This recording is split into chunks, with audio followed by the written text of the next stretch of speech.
আসসালামু আলাইকুম। প্রিয় দর্শক, আপনারা জানেন সবাই যে সেনা কর্মকর্তাদের মধ্যে যারা দুর্বৃত্ত, যারা গুম খুনের সাথে জড়িত ছিল, এরকম একটা তালিকা আন্তর্জাতিক অপরাধ ট্রাইব্যুনাল তারা প্রকাশ করেছেন। এবং সেটার প্রেক্ষিতে নানান নাটকীয়তার পরে আপনারা দেখেছেন দুদিন আগে সেনাবাহিনী আইএসপিআর এর মাধ্যমে তাদের সংবাদ বিজ্ঞপ্তিতে সংবাদ সম্মেলন করেই জানিয়েছেন যে তাদেরকে সেনা হেফাজতে নেওয়া হয়েছে। এর মধ্যে 15 জন আছেন, বাকিদের পাওয়া যায়নি। 15 জন এসেছেন এবং মেজর জেনারেল কবিরকে নিয়ে নানান নাটকীয়তা এর মধ্যে আপনারা শুনেছেন। তিনি তামাবিল হয়ে পালিয়ে গিয়েছেন, এমনটাও শোনা গিয়েছে। অনেকে বলেছেন তিনি এখনো যেতে পারেন নাই। কিন্তু যেতে পারুক আর না পারুক, সেনাবাহিনীর এই অফিসার সে যদি পালিয়ে যায় বা পালিয়ে থাকে দেশের ভেতরে, সেটার দায়ও সেনাবাহিনীর। তো আজকে যে কারণে আমরা গুরুত্বপূর্ণ লাইভটি করতে এসেছি সেটা হচ্ছে যে আপনাদের সাথে ওয়াকার, সে যে মানে জন্মগতভাবেই যে সে যে আওয়ামী লীগ মিথ্যাবাদী এবং দেশ বিরোধী, সেটার প্রমাণটা আপনাদেরকে দেখানোর জন্য, জানানোর জন্য আসা। সে তার আইএসপিআর এর মাধ্যমে বলেছেন, আইএসপিআর এর যদি সংবাদ সম্মেলনটার একটা পার্ট আপনাদেরকে বলি, জনাব স্যারের প্রতি সম্মান রেখে বলছে, স্যার বলেছেন যে আমরা ব্রিগেড মেজর জেনারেল কবির তিনি বাড়ি থেকে বের হয়েছেন তার আইনজীবীর সাথে কথা বলার জন্য, আলাপ করার জন্য, এটা বলে তিনি বের হয়েছেন। তারপরে তিনি আর বাসায় আসেননি। মেজর জেনারেল কবির কোথায় আছেন, কিভাবে গিয়েছেন, এটা সেনাবাহিনী জানে। পুরো মিথ্যা কথা বলেছেন। তার চেয়ে সবচেয়ে বড় মিথ্যা কথা যেটা, সেটা হলো যে আসামিদেরকে তারা বলছে সেনা হেফাজতে নেওয়া হয়েছে, সেনাবাহিনীর কোনো মামলায় তিনি আটক হয় নাই, সেনাবাহিনীর কোনো তদন্তের কারণে তাকে আটক করা হয়নি। তাকে সুনির্দিষ্টভাবে আটক করা হয়েছে গুম খুনের অভিযোগ থাকার প্রেক্ষিতে। বাংলাদেশের সংবিধান, বাংলাদেশের আইন, এই সব মিলিয়ে যদি আমরা বলি, তাহলে সেনা আইনে তাদের বিচার করার কোনো সুযোগ নাই। আমরা গতকালকে আমি অনুষ্ঠানের কোন এক জায়গায় আপনাদেরকে আন্তর্জাতিক অপরাধ ট্রাইব্যুনালের চিফ প্রসিকিউটর যিনি আছেন তাজুল ইসলাম, তার বক্তব্যটা শোনাবো। তার এই বক্তব্যের পর থেকে আমার মাথায় আসলো যে তাহলে তিনি যেটা বলছেন যে 24 ঘন্টার মধ্যে তাকে আদালতে আনতে হবে আসামিদেরকে, তাকে এখন আনুষ্ঠানিকভাবে কিছু জানানো হয়নি। তার মানে এর মধ্য দিয়েও ওয়াকার একটা ধূম্রজাল তৈরি করার চেষ্টা করছে। এবং পরবর্তীতে যেটা জানতে পারলাম, ঘটনাটা আসলে সেটাই ঘটেছে। তাদেরকে দেওয়া হচ্ছে না, তাদেরকে নিয়ে পরিমর্শন ওয়াকার। তো সেই বিষয়টা নিয়ে আমরা কথা বলবো। আমরা প্রথমেই আমাদের সাথে একজন বিজ্ঞ আইনজীবী আছেন। আপনারা ফখরুল ইসলামকে সবাই চেনেন মোটামুটি, উনি বিখ্যাত আইনজীবী আমাদের। সালাউদ্দিন কাদের চৌধুরী, জনাব দেলোয়ার হোসেন সাইদি সহ অনেকের মামলায় তিনি লড়েছেন বিবাদী পক্ষ হয়ে। ফখরুল ভাই, আমি আপনার কাছে প্রথমেই যাই যে ধরেন আমাদের যে সংবিধানেও যে কথাটা বলা আছে যে কোন আসামিকে যদি গ্রেপ্তার করা হয়, যে কোনো বাহিনীর দ্বারা যদি সে গ্রেপ্তার হয়, তাকে 24 ঘন্টার মধ্যে নিকটস্থ ম্যাজিস্ট্রেটের আদালতে তাকে নিয়ে যেতে হবে। তার উপরে এখন আমাদের গুম খুনের জন্য সুনির্দিষ্ট বিশেষায়িত যে আদালতটি করা হয়েছে, এর বাইরে অন্য কোনো জায়গায় এটার বিচার করার কোনো সুযোগই নাই। সেই ক্ষেত্রে এই যে আসামিদেরকে ধরে রাখা হয়েছে এবং তাদেরকে হস্তান্তর করা হচ্ছে না, এমনকি যদি অনডকুমেন্টেড যদি কোনো কিছু বলা হয় যে তাজুল ইসলামকে অর্থাৎ আন্তর্জাতিক অপরাধ ট্রাইব্যুনালকে জানানো হয়েছে যে হ্যাঁ আমরা গ্রেপ্তার করেছি, তারা আমাদের হেফাজতে আছে, এরকম কোনো কিছু আমি এই আপনাদের সাথে লাইভে সংযুক্ত হওয়ার আগেও একজনের সাথে কথা বলে কনফার্ম হলাম যে এখন পর্যন্ত তাদেরকে কোনো লিখিত কোনো কিছু জানান নাই। এটা আমাদের আইনের ব্যত্যয় হচ্ছে কিনা? আমাদের সিআরপিসি এবং সংবিধানের বিধান অনুসারে কাউকে অ্যারেস্ট করার 24 ঘন্টার মধ্যে নিয়ারেস্ট ম্যাজিস্ট্রেট আদালতে সোপর্দ করতে হবে। এখন আমিও খুব সতর্কতার সঙ্গে লক্ষ্য করছি যে ক্যান্টনমেন্ট থেকে কি কি জাতীয় বক্তব্য প্রদান করা হচ্ছে। তবে তারা বলছেন যে তারা 15 জন সেনা অফিসারকে তাদের হেফাজতে নিয়েছেন, কিন্তু অন্যদিকে এদেরকে 22 তারিখে এই আদালতে হাজির করার জন্য যে নির্দেশ দেওয়া হয়েছে, আমরা যদি ধরেও নিই সেনা হেফাজত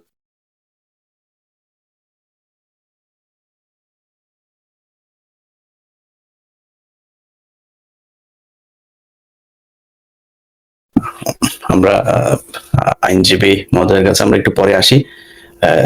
যেহেতু এই ঘটনাটার সাথে ওতপ্রোতভাবে জড়িত ছিলেন আমাদের হাসিনুর রহমান বীর প্রতীক, আপনার কাছে যাই। আমরা তো নিশ্চয়ই আশা করেছিলাম, আমি আমার ব্যক্তিগত একটা বিষয় আপনাদের সাথে শেয়ার করি। আমি একটা ভিডিও তৈরি করেছিলাম, আমি ভিডিওটা রেকর্ড করেছিলাম একদম সেনাবাহিনীকে প্রচন্ড রকমের প্রেস করে, যে তাদেরকে ধন্যবাদ এবং সেনাবাহিনী আশা করি এর মাধ্যমে তারা তাদের ভুলগুলো শুধরে তারা জনগণের পক্ষে দাঁড়াবে। আমি সেই ভিডিওটা দেওয়ার আগেই এই ঘটনাগুলো যখন দেখলাম, ওই ভিডিওটা আমি হোল্ড করেছে, এটা দেওয়ার মতো সময় বোধহয় এখনো আসে না। এখনো মনে হয় সেনাবাহিনীর বিরুদ্ধে আমাদেরকে কথা বলতে হবে।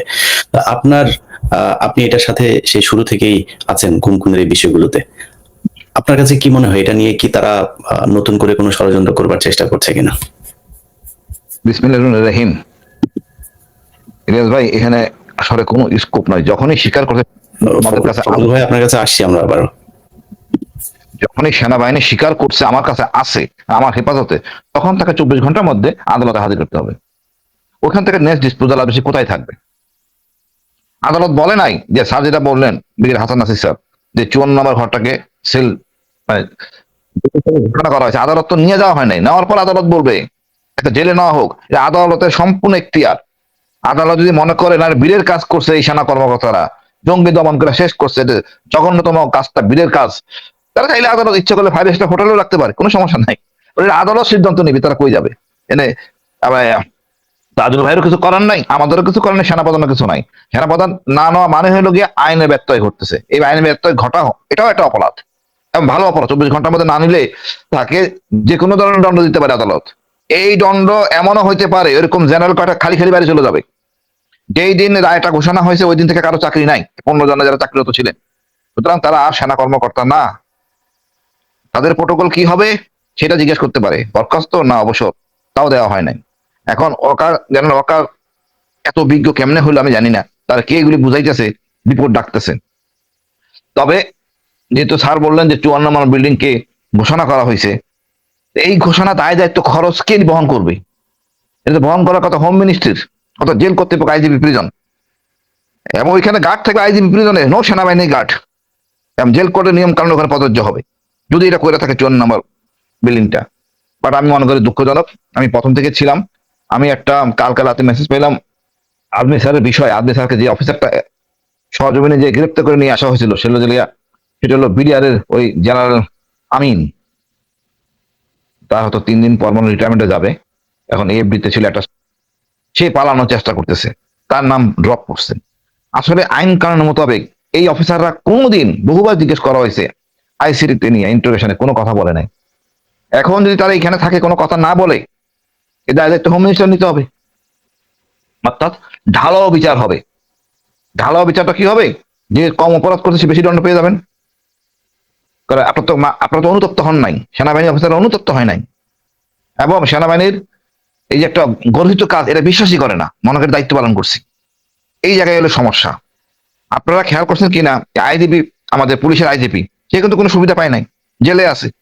কি এমন রত্ন এরা আমাদের দেশ কাজ, মানে এই অপরাধ করার জন্য তারা এখানে থাকবেন? তাদের অপরাধ ক্রাইম এগেন্স্ট হিউম্যানিটি। একটা হলো অপরাধ দেশের জন্য অপরাধ, যেটা হলো জেনারেল রেজাকুল হায়দার, দেশের জন্য কাজ করতে দেয় অপরাধ যদি করে থাকে, মানে তাকে তো আমরা ছাড় দেয়নি।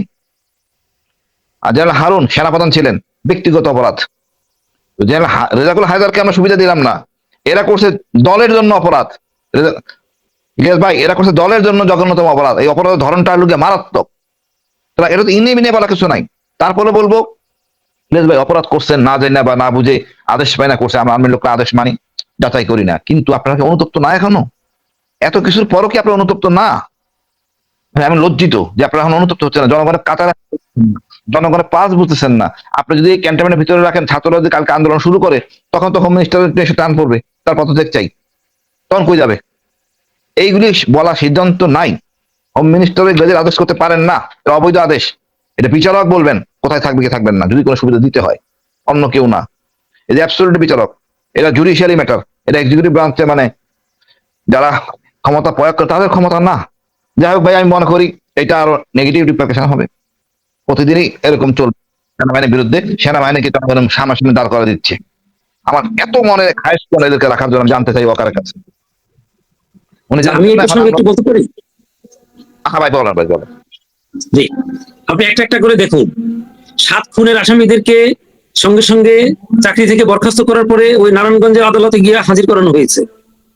21শে আগস্টের মামলায় ব্রিগেডিয়ার রহিম সাহেব এবং মেজর জেনারেল রাজ্জাকুল হায়দার সাহেবকে পুলিশের হেফাজতে নিয়েছে। 10টা অস্ত্র মামলায় একই রকমের কার্য করা হয়েছে। এই ক্ষেত্রে যাদেরকে সেনা হেফাজতে নেওয়া হয়েছে তাদেরকে কিন্তু সঙ্গে সঙ্গেই এই আন্তর্জাতিক অপরাধ ট্রাইব্যুনালে হাজির করে আন্তর্জাতিক অপরাধ ট্রাইব্যুনাল মানবতা বিরোধী অপরাধের জন্য যে আদেশ প্রদান করতেন, অন্যান্য আসামিদেরকে যেরকমের করেছে আগে, যেমন সালাউদ্দিন কাদের চৌধুরী সাহেবকে নিয়ে এসে অন্য মামলায় সুনারেশ করে এই ট্রাইব্যুনালে নিয়ে আসছেন। নিয়ে আসার পরে ট্রাইব্যুনাল তাদেরকে ডিটেনশন দিয়ে জেল হাজতে পাঠিয়েছে। এখন আপনি দেখুন, আমাদের former chief justice former chief justice হলো খায়রুল হক সাহেবকে জেলখানায় রেখেছে, ফরমার আইজিপি কে জেলখানায় রেখেছে। তো ওনারা আজকে একজনে একটা ফেসবুকে কমেন্ট করেছে যে ওনারা কোথার নন্দদুলাল, যে ওনাদেরকে একটা সেনা হেফাজতে রেখে এখন বিভিন্ন রকমের প্রোটেকশন দেওয়ার চেষ্টা হচ্ছে। সেটা এই ফেসবুক ঘাটলে আজকে অনেকেই একই রকমের মন্তব্য করেছে। কাজে আমি আইনজীবী হিসেবে বলবো যে ওনাদেরকে সেনা হেফাজতে নেওয়ার সঙ্গে সঙ্গেই আন্তর্জাতিক অপরাধ ট্রাইব্যুনালে যেখান থেকে ওনাদের বিরুদ্ধে ওয়ারেন্ট দেওয়া হয়েছে সেইখানে সোপর্দ করা উচিত ছিল। জি, আমাদের বিচারক যদি এখন ডেকে ওই জুডিশিয়াল জেনারেল বা সেনাপ্রধান, আপনি মনে আছে কিনা বিএনপি সময় আইজিপি কে ফাইন করা হয়েছিল মাত্র 2000 টাকা, চাকরি চলে গেছে। এখন তাদের সেই অবস্থায় যাচ্ছে। এটা এমন কিছু হইয়া জানে রত্নরা, তাদেরকে সেপারেট দিতে হবে। They have to follow the normal rule. আমার মনে আছে শহীদুল হক, ওই আইজিপি সাহেবের নাম ছিল শহীদুল হক। ওই পর্যায়ে যাচ্ছেন এরা। ওনারা বিচারকের হাত কত লম্বা, চেয়ার পান নাই। খালেদা জিয়া হাসিনার ব্যাপারে সেপারেট কেস। ইনারা এই ট্রিটমেন্ট পাবেন, দেশের জন্য করছেন না দলের জন্য করছেন? আর কি কাজটা করছেন? জঘন্যতম গভীর অপরাধ। তো ওয়াকা সাহেবের গায়ে রক্ত এতদিন মনে করতাম সহজ সরল, সারা অঙ্গে উনি আওয়ামী লীগ। এই যে কটা জেনারেল তার সাথে জড়িত সব কটাকে বাড়ি পাঠাইতে হবে, এ রাখা যাবে না। এদের দিয়ে নির্বাচন করা যাবে না, পরিষ্কার সব কথা। এদের দিয়া ইলিয়াস ভাই নির্বাচন করানো যাবে না। এরা দুষ্ট এবং এরা মানে অপরাধী। তো এদেরকে দিয়ে আমরা নির্বাচন করি না, এবং এর দেশের জন্য ক্ষতি হবে। স্বরাষ্ট্র উপদেষ্টা বিতর্কিত হলেন যদি করে থাকেন কাজটা। ধন্যবাদ ভাই। না, এটা যে তারা যে বিচার করতে পারে না এটার প্রমাণ তো তারা আগেই রেখেছে। হাসান নাসির, ব্রিগেডিয়ার জেনারেল হাসান নাসির, আপনি এখনো কিছু বলেন নাই, বলেন আপনার প্রিয় সেনাবাহিনীর সেনাপ্রধান যা করছে কেমন লাগছে আপনার কাছে? আনমিউট করেন স্যার, আনমিউট করেন। জেনারেল ওয়াকার বলেছিল যে ডক্টর ইউনূসকে সে বুকে পাথর বেঁধে মেনে নিয়েছে। আমার মনে হচ্ছে আমার বুকটাই পাথর হয়ে গেছে। আমার বুকে পাথর আর বাধা লাগে নাই। গত কয়েকদিন ধরে বা গত 1 বছর 2 মাস ধরে যে কার্যক্রমগুলো হচ্ছে, আমার নিজের বাহিনী, যে বাহিনীতে আমি সসম্মানে চাকরি করে এসেছি, হাসিন যে অবদান এই বাহিনীতে রেখে এসছে, শুধু এই বাহিনী না, পুলিশ, র্যাব সবখানে আমরা যেভাবে দেখছি বাহিনীর অধপতন প্রতিটা ক্ষেত্রে। গত আগস্টের সেই সময়কার দাবি যদি জেনারেল ওয়াকার মেনে নিত, আজকে সশস্ত্র বাহিনী বা সেনাবাহিনীকে এইরকম লজ্জাজনক পরিস্থিতি ফেস করতে হতো না। কিন্তু সেনাবাহিনী প্রধান এবং তার সাঙ্গপাঙ্গ, যেহেতু তারা আমাদেরকে তাদের শুভাকাঙ্ক্ষী মনে করে নাই, তারা তাদের পূর্বতন যারা মাস্টার ছিল, পলিটিক্যাল মাস্টার, তাদের অ্যাডভাইসে তারা চলছে, এবং তাদের যারা ল্যাসপেন্সার এখনো সরকারে আছে তাদের কথা মতো চলে কিন্তু আজকে তার এই অবস্থা। এবং সশস্ত্র বাহিনীকে একটা জনগণের সাথে, 18 কোটি জনগণের সাথে একটা বাহিনীকে কিন্তু আলাদা করে দাঁড় করেছে। এই যে আলাপগুলো অলরেডি হয়েছে সেটা কিন্তু যথেষ্ট। যেখানে একজন প্রধান বিচারপতি তার সিরিয়াল ওয়ারেন্ট অফ প্রেসিডেন্সে সে 4 নম্বরে, আর একটা কর্নেল কোথায় সে? And he is not a colonel now, he is dismissed colonel. Warrant issue হওয়ার সাথে সাথে কিন্তু যখনই শোন অ্যারেস্ট সাথে সাথে হি ইজ ডিসমিসড। একটা ডিসমিসড কর্নেল হোক আর জেনারেল হোক, তাকে কোন প্রাধিকারের সেনাবাহিনী এই একটা বিল্ডিং এর মধ্যে রেখে সাবজেক্ট ডিক্লেয়ার করতে হবে? এটা একটা অনৈতিক কাজ। এটা যদি এফজিসিএম কোর্ট মার্শাল হতো, যে সেনা কোর্টে বিচার হচ্ছে, তাদেরকে জেলে হস্তান্তর করা হয় না। সেনাবাহিনীর ভিতরে একটা স্থান না, সাবজেলটা তো সাবজেল আপনি ডিক্লেয়ার করতে পারবেন আদালতে সোপর্দ করার পরে, আদালতের পারমিশনে সাবজেল ডিক্লেয়ার করতে আপনি পারবেন। যেমন ওই পয়েন্টে এখন আসি নাই, আমি শুধু মিলিটারি অ্যাসপেক্ট আসছি। যদি এটা আওতায় বিচার হতো, সেই ক্ষেত্রে ক্যান্টনমেন্টের ভিতরে এটা রাখা হয়, তাদেরকে কখনো সিভিল কাস্টডিতে রাখা হয় না। বাট এটা যেহেতু মানবতার বিরুদ্ধে অপরাধ এবং ইন্টারন্যাশনাল ক্রাইমস ট্রাইব্যুনাল কোর্টের ওয়ারেন্ট, এটা কিন্তু আদালত ডিক্লেয়ার করছে, চিফ প্রসিকিউটর তার আদেশ না।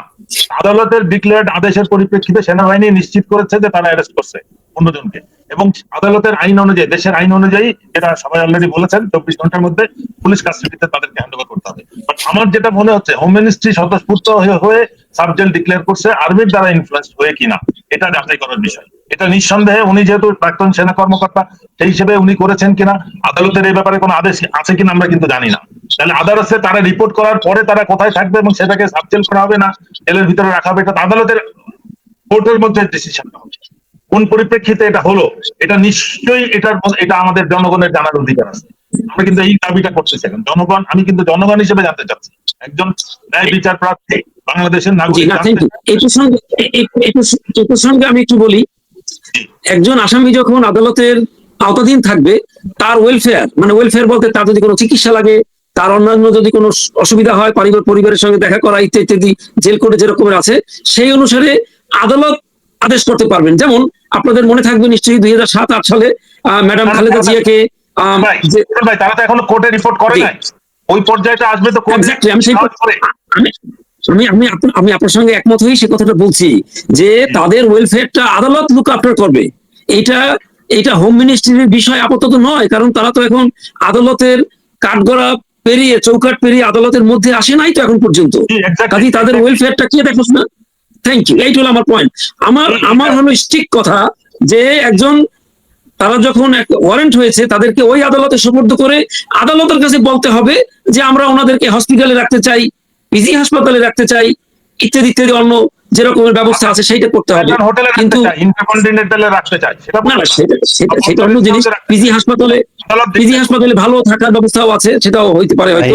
যেমন ইন্ডিয়া নিয়ে রাখুক, সমস্যা কোথায়? যদি দেলোয়ার হোসেন সাঈদী সাহেব যখন অসুস্থ হয়ে পড়লেন, তখন এই আন্তর্জাতিক অপরাধ ট্রাইব্যুনালের জজ সাহেবরাই এত হস্টাইল থাকার পরেও ওনাকে কিন্তু বার্ডেমে চিকিৎসার ব্যবস্থা করে দিয়েছিলেন সে সময়। কাজে ওয়েলফেয়ারটা আদালতের উপরে নির্ভর করবে। যেমন আমি যখন অ্যারেস্ট হলাম, আমাকে আদালত ইচ্ছা করে ডিভিশন দিয়ে দিয়েছে, কাজে আমার 4 বছর আদালতে থাকাটা একটু মোটামুটি কম্পারেটিভলি বেটার ছিলাম আর কি। ওই আমার পাশে মেজর জাকির সাহেব ছিল কিছুদিন, এরকম। কাজে এটা আদালতের ব্যাপার। জি, আমি বলতে চাচ্ছি এই ঘটনা যেটা ঘটছে, এটা যদি হোম মিনিস্ট্রি স্বতঃস্ফূর্ত ভাবে করে থাকে, সেনাবাহিনীর ইনফ্লুয়েন্সে যদি করে থাকে, অবশ্যই এটা আইনের বরখেলাপ। না, আমি একটু ইলিয়াস ভাইকে অনুরোধ করব যে হোম মিনিস্ট্রি যে যদি এরকম একটা প্রজ্ঞাপন জারি করে থাকে, তাহলে কার আবেদনে জারি করলেন সেটা আপনি একটু খুঁটিনাটি দেখতে পারবেন, যেটা আমাদের পক্ষে সম্ভব না। কারণ আপনি দেখি অনেক সুন্দর সুন্দর জিনিস বের করে নিয়ে আসেন, যেটা আইএসপিআর যেটা বললো যে তাদেরকে সেনা হেফাজতে নেওয়া হয়েছে, মানে সেনা হেফাজতে নেওয়া হয়েছে, তো মানে সেনাবাহিনী তো তাদের বিরুদ্ধে মানে সুমোটো কোনো কিছু তো করে নাই। সেটা যেহেতু করে নাই, তাহলে কাদের জন্য ধরলো? যাদের জন্য ধরলো সেই সংস্থাকে এখন পর্যন্ত ইনফর্ম করা হয় নাই, জানেন না। পৌঁছাতে হবে তো, আসামিরা সেখানে পৌঁছালে না বোঝা যাবে যে তারা। ভাই এখানে ইনফর্ম করা কিছু নাই, ধরবে 24 ঘন্টার মধ্যে আদালতে নিতে হবে। এখানে আসামি পক্ষের আইনজীবী থাকবে, সে বলবে ভাই আমার লোকজন অসুস্থ, স্যার এরা দেন, জামিনে রাখেন। এটা হলো মারামারি হবে তাদের পার্টি আর এই আমাদের আর্মি অফিসারদের পার্টি, ওইখানে সিদ্ধান্ত হবে কি হবে কি হবে না। মাঝখান দিয়ে অন্য কারো সিদ্ধান্ত ক্ষমতা নাই। ধরেন আপনি তো এটা আইনের কথা বললেন, মানে আইএসপিআর বা সেনাবাহিনী তো কোনো মানে আইন প্রয়োগকারী সংস্থা না, তাই না? এটা তো আমাদের আইন প্রয়োগকারী সংস্থা না। আচ্ছা, এখন আইএসপিআর যখন বললো যে আমি একজন আসামিকে ধরেছি, আপনি বললেন আমি ধরেছি, যেই সংস্থার ধরার কথা তাদের কাছে আপনি জানান নাই, তাদেরকে কিচ্ছু বলেন, এটা হচ্ছে একটা জাস্ট জাতিকে আইওয়াশ করা যে এদেরকে আমরা এই করা হয়েছে, এটা নাথিং এলস। আপনি যদি নাকি ধরে থাকেন তাহলে তাকে তো জানাইতে হবে অ্যাটলিস্ট। যখন জানাবেন তখন সেটা আমি প্রসিডিউরের ভিতরে ঢুকলাম যে ওকে ঠিক আছে, এখন আপনাকে 24 ঘন্টার মধ্যে আসতে হবে। আইএসপিআর বললো যে আমরা তাদেরকে হেফাজতে নিতে, আইএসপিআর কে? না, আইএসপিআর সেটা বলার কেউ না।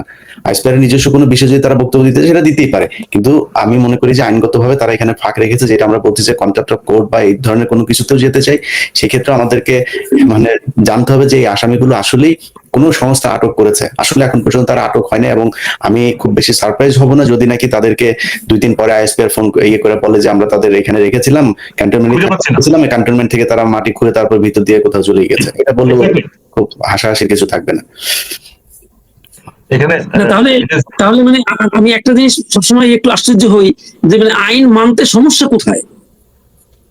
যারা অপরাধ করেছে বলে অভিযোগ আসছে, তাদের আপনারা যদি হেফাজতেই নিয়ে থাকেন, তাহলে তাজুল সাহেবকে ফোন করে বললে যে আমরা ওনাদেরকে হেফাজতে নিয়েছি, আপনার আদালতে কালকে আমরা ওনাদেরকে সুপর্দ করবো, তাদের চৌকাঠ পেরিয়ে আদালতের মধ্যে ওনারা আসতে পারেন। তারপর আদালত সিদ্ধান্ত নেবে যে ওনারা কোথায় থাকবেন। এরপরে যদি কোনো তরফ থেকে একটা দরখাস্ত আসে, ঠিক আছে ওনাদেরকে অমুক জায়গায় রাখা হোক এবং সাবজেল ডিক্লেয়ার করা হোক, সেটা আদালত সিদ্ধান্ত নেবে। কিন্তু মানে আইন না মানার প্রবণতাটা যে একটু বেশি মাত্রায় গিয়েছে, সেটা শেখ হাসিনার জমানার মতোই তো মনে হচ্ছে। ওনারা যা খুশিতে করতে পারেন, সেটা আমার মনে হয় আইনের নিয়মের মধ্যে আনা উচিত। এটা আমার একটা অভিমত। আমার এই বিষয়ে যেটা একটা বক্তব্য, আমি হাসিন একটু বলি, এই বিষয়ে যেটা সব থেকে ভয়ঙ্কর বিষয় সেটা হচ্ছে যে যখন এটা কার্যকর হবে তখন পুলিশ হেডকোয়ার্টার থেকে একটা চিঠি আসবে, আমরা আমাদের আইজি এবং পুলিশ অফিসারদেরকে আলাদা একটা বিল্ডিং এর মধ্যে রাখতে চাই। সুপ্রিম কোর্ট থেকে একটা চিঠি আসবে, আমাদের চিফ জাস্টিসকে কোর্ট প্রেমিসেসে জেল ডিক্লেয়ার করে রাখতে চাই। সচিব যারা আছে তাদের একটা ইয়ে আসবে, সংসদ ভবন থেকে আসবে, আমাদের প্রাক্তন মন্ত্রী এমপিদেরকে আমরা রাখতে চাই। It has to be permitted by court. আগামীতে আপনি ওই রংপুর বা ভুরুঙ্গামারির ওখানকার একটা নেতা, রাজনৈতিক নেতাকে অ্যারেস্ট করবেন, সেও তাকে ধরে রেখে বলবে যে আমরা এখানে তারা রেখে সাবজেক্ট ডিক্লেয়ার করেন। তারা আবেদন জানাইতে পারে, বাট কোর্টের পারমিশন তো এটা পারমিট করতে হবে, করতে অ্যালাউ করতে হবে। এটা ভয়ঙ্কর প্যান্ডোরা বক্স খুলে যাবে। এটা কেবলমাত্র রাষ্ট্রপ্রধান বা সরকার প্রধানদের ক্ষেত্রে যে এক্সেপশনটা আছে, এরশাদের জন্য আছে, বেগম জিয়া এবং হাসিনার জন্য আছে। এটাকে আমার মনে হয় ওই লেভেলে পরে আনলেই it will open Pandora box, এবং যেটা ম্যানেজ করা কোনোভাবেই মানে দেশটা চরম বিশৃঙ্খলার মধ্যে চলে যাবে। এটা কোনোভাবেই অ্যালাউ করা যাবে না। এটাকে অবশ্যই যে প্রত্যেক আইন যেহেতু সবার জন্য সমান, এটা তারা বিচারের কাঠগড়া ফেস করে নির্দেশিতের নির্দোষ প্রমাণ করে আসুক, তারপরে দরকার হলে সরকারের কাছে কম্পেনসেশন ডিমান্ড করবে যে আমরা নিরপরাধ হওয়া সত্ত্বেও আমাদেরকে আসামি করে জেলে রাখা হয়েছে। এরকম করলে তো বাংলাদেশে ওনাদেরকে বিশেষ সুবিধা দেওয়ার তো কোনো কারণ নাই। এখন পর্যন্ত বলা হয় না যে ওনারা কেউ অসুস্থ, ওনারা অসুস্থ এরকম কথাও তো কেউ জানে না। আমার তো মনে হয় ওনারা সার্ভিং আর্মি অফিসার্স, মানে ভেরি ওয়েল। ওইটা তো আলাদা কথা, বাট কোর্টে রিপোর্ট করার আগে, আসামিদেরকে কোর্টে প্রডিউস করার আগে কি করে সাবজেক্ট ডিক্লেয়ার হলো সেটা হচ্ছে সবথেকে বড়। রাইট, এটা ইলিয়াস ভাই খুঁটিনাটি বের করতে পারবেন, আমি এটা দৃঢ় বিশ্বাস করি। এটা বের করার কিছু নাই ভাই, এটা অনুসন্ধান করার কিছু নাই। না, এটা হোম মিনিস্টারকে বলতে হবে। আপনি যেহেতু খুব অনুসন্ধানী জার্নালিজমের মধ্যে আছেন, আপনার পক্ষে সমাজ, আমি এটা পারবো না যাও না। এটা খুবই ট্রান্সপারেন্ট। জি, আমি বলি, আমি ওখানে গেট থেকে আমি চলে এসেছি। ওটা আমাদের বিজয় কেতনের পাশে যে অফিস রাখা হয়েছে, ওখানে মানে ওখানে রাখা আর্মি ডিউটি করতেছে, এটা নিয়ম কারণে। যখন সাবজেক্ট সম্পূর্ণ চলে যায় আইজিপি, মানে IGP prison, jail super, jail কারারক্ষী আসবে। এখন এর খাওয়া দাওয়া সব হবে কিন্তু ওই হোম মিনিস্ট্রির আন্ডারে, খাওয়া দাওয়া, এক্সপেন্ডিচার সব এক্সপেন্ডিচার, কারেন্ট বিল, সবকিছু। কথা হলো না, এটা আমি একটু বলি, জেল কোড অনুসারে আসামিরা ওই কোর্ট যখন পাঠিয়ে দেয় তখন ওনাদের খাওয়া টাকাটা আসে মানে ডিসির কাছ থেকে। ওখানে চার্ট দেওয়া আছে যে কি কি তারা পাবে, এবং পিসিতে টাকা থাকবে। আপনি তো ছিলেন মধ্যে, আপনি তো জানেন। তারপরে সিদ্ধান্ত নিতে কিরকম করতে হয়, সবকিছু কোর্টের পরে ওনারা যাবেন, বিচারক দাঁড়াবেন, তারপরে কথা। জামিনও দিতে পারেন বিচারক চাইলে।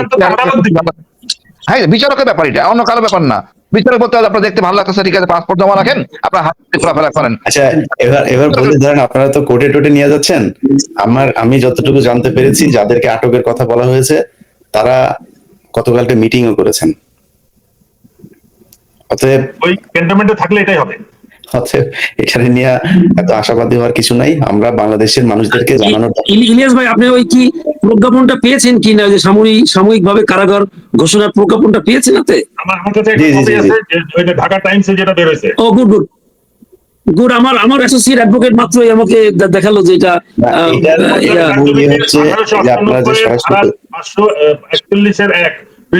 1894 ধারা 3B, সেনানিবাস বাসার রোডের সংলগ্ন উত্তর পাশের এমইএস বিল্ডিং নাম্বার 54 নম্বরকে সাময়িক কারাগার হিসেবে ঘোষণা করা হয়েছে। এটা যে কাদের জন্য করা হয়েছে এটা তো নিশ্চিত না।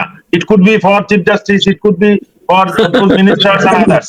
আমরা ওইটাকে কোন রকম প্রিজুডিস না ধরে আমরা বলবো যে যাদেরকে এই গুমের জন্য ওয়ারেন্ট জারির পরিপ্রেক্ষিতে যাদেরকে ওয়ারেন্ট ইস্যু হয়েছে, তারা কোর্টে রিপোর্ট করার পরে কোর্ট তাদের সিদ্ধান্ত দিবে। Let us not think about it now. আমরা এই দাবিটাই থাকবে যে তারা কোর্টে যাবে নিয়ম মোতাবেক, অন্যান্য সব আসামিদের মতো। চিফ ইলেকশন কমিশনারকেও তো কোর্টে হাজির করে তারপরে সিদ্ধান্ত হয়েছে। এই জিনিসগুলা এখানে chief justice, chief election commissioner, ministers আছে, আইজি পুলিশ আছে, এক্স মিনিস্টার্স আছে। আগে তারা আদালতের মধ্যে চৌকাট পেরিয়ে আদালতের মধ্যে আসুক, তারপর আদালত সিদ্ধান্ত নিক। আদালতের সিদ্ধান্তে তারা কোথায় থাকবে সেটা সেই অবস্থানে তারা রিপোর্ট করছে। সুতরাং এই ঘোষণার সাথে আমি মনে করি যে এই 15 জনের কোনো সম্পর্ক নেই, এবং এই 15 জনের ওখানে থাকারও কোনো সুযোগ নেই। যদি এটা হয়ে থাকে তাহলে এটা অবশ্যই একটা দুঃখজনক বিষয়। জি, প্রিয় দর্শক, আমরা এর আগে দেখেছি যে সেনাবাহিনী তাদের নিজেদের অফিসারদেরকে বাঁচানোর একটা প্রবণতা ছিল। এবং তারা বিডিআর হত্যাকাণ্ডের বিচার করতে পারেনি, সেখানে তারা বিডিআর এর সদস্যদের উপরে নির্বিচারে তাদেরকে শাস্তি দিয়েছে, তাদের পরিবার ধ্বংস করে দিয়েছে, তাদের জীবন ধ্বংস করে দিয়েছে।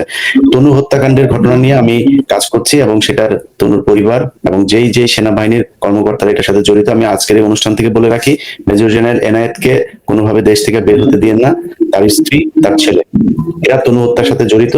এবং আমি এটার সবকিছু এখন আমার হাতে আছে, আমি এই সপ্তাহের ভিতরে যে কোনো দিন আপনারা দেখতে পারবেন আমার ইউটিউব চ্যানেল এবং ফেসবুকে, তারা সবকিছু বলেছে। অতএব সেটাতে শুধু একটু আমি খুব চুম্বকাংশ বলে রাখি আপনাদেরকে, সেই হত্যাকাণ্ডের পর র্যাবের হেলিকপ্টার নিয়ে যে সেই ঘটনাস্থলের বেশ কিছু দূর জায়গার মাটি পর্যন্ত কেটে সেই হেলিকপ্টারে করে ঢাকায় নিয়ে আসা হয়েছে। কিছুদিন আগে গাজীপুরের যেই পুলিশ কমিশনার ছিলেন জনাব নাজমুল হক, তিনি তখন ওইখানকার সিআইডির এসপি ছিলেন, তিনি ওই মামলা নিয়ে তিনি কাজ করতে গিয়েছিলেন। তাকে প্রচন্ড রকমের অপমান করেছে এই সেনাবাহিনীর কর্মকর্তারা, শেষ পর্যন্ত খুব দ্রুত তাকে ওইখান থেকে বদলি করে দেওয়া হয়েছিল এবং সেটা নিয়ে সিআইডি কে কোনো কাজ করতে দেওয়া হয়নি। সিআইডি যখন জিজ্ঞাসাবাদ করতে চেয়েছে তখন সিআইডি কে বলা হয়েছে, তখনকার তৎকালীন সিআইডি প্রধান যিনি ছিলেন তিনিও চেষ্টা করেছেন এটাকে বিচার করার জন্য, তাদেরকে বলা হয়েছে আপনারা ক্যান্টনমেন্টে আসুন। ক্যান্টনমেন্টে নিয়ে যাওয়ার পরে কয়েকজন অফিসার দাঁড়ানো ছিল, বলছে আপনারা আমাদের সামনে জিজ্ঞেস করেন, কি প্রশ্ন করবে সেই প্রশ্নের মধ্যে তারা বাধা দিয়েছে। আমি এই সব পক্ষের বক্তব্য নিয়েছি, কে কি করেছিল, কখন কি হয়েছিল, সবকিছু আপনারা দেখতে পারবেন। অতএব সেনাবাহিনী ফেলুর, তাদের নিজস্ব যেই কর্মকর্তাদের বিরুদ্ধে যে বিচার অভিযোগ আসে সেগুলোর বিচার করতে, তারা শুধু তাদের সৈনিকদের ক্ষেত্রে খুব তৎপর, সৈনিকদের বিচারের ক্ষেত্রে 16 আনা করে, এটা করে তারা সবসময় দায় সারে। সো আমরা এই বিচারের জন্য বাংলাদেশ সরকারের যে আইন এবং আন্তর্জাতিক অপরাধ ট্রাইব্যুনালের যিনি চিফ প্রসিকিউটর আছেন তার উপরে আমাদের দেশবাসীর পূর্ণ আস্থা আছে। আমরা মনে করি যে তিনি যেভাবে বিচার করতে চাবেন, বাংলাদেশের আইন অনুযায়ী যে বিচারের যে বিধিমালা, যে নিয়ম দেওয়া আছে সেই নিয়ম অনুযায়ী বিচার হবে। আমরা সেই বিচার দেখতে চাই। আমরা দেশের মানুষকে আজকে জানানোর জন্য মূলত এই আজকের এই লাইভ শোটা করা। আপনারা জেনে রাখুন যে ওয়াকার তাদেরকে ছাড়ার ক্ষেত্রেও নানান ধরনের টালবাহানা করছে। সবাই ভালো থাকবেন।